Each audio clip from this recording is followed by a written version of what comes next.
योग की सीरीज़ में अब हम अगला योग देखेंगे, कुंडल योग। बहुत बार हम ऐसे लोगों को देखते हैं जो दूसरों के जीव पर अपनी जीवन शैली चला रहे हैं, दूसरों के दम पर जी रहे हैं, दूसरों के पैसों पर जी रहे हैं। होते हैं ना आसपास ऐसे लोग। कभी कोई घर जमाई के रूप में होता है, कभी कोई बुआ होती है, कभी कोई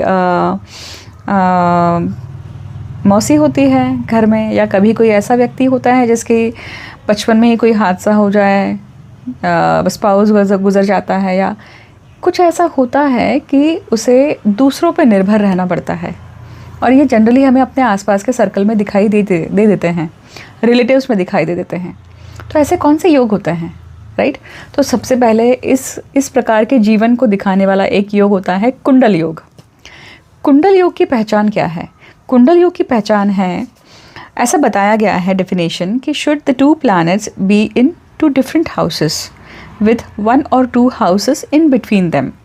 दो ग्रह अगर किसी 2 अलग अलग राशियों में बैठे हैं, उन 2 राशियों के बीच में 2 राशियाँ निकल जाती है। मान लीजिए तो अगर मेष राशि का गुरु हुआ और मान लीजिए वही शनि जो है वो जेमिनाई में, मतलब मिथुन राशि में अगर बैठे तो बीच में, या कर्क राशि में बैठे तो बीच में वृषभ राशि और मिथुन राशि जाती है गुरु और शनि में। ऐसी कंडीशन, और इसी के साथ साथ जब बाकी के ग्रह अलग अलग ग्रहों में अलग अलग भाव में बैठे हुए हैं, अगर इस प्रकार की कंडीशन बनती है तो ऐसे में जो व्यक्ति है ना, बताया गया है कि that person will live on others money, be easily irritated at slightest pretext and will remain satisfied with little, be versed in arts and literature, ये भी बताया गया है। अब यहाँ पे पता है डबल ट्रांजिट का भी एक इफेक्ट, मैं हमेशा डबल ट्रांजिट के बारे में भी बात करती हूँ। अभी जैसे चल रहा था राइट।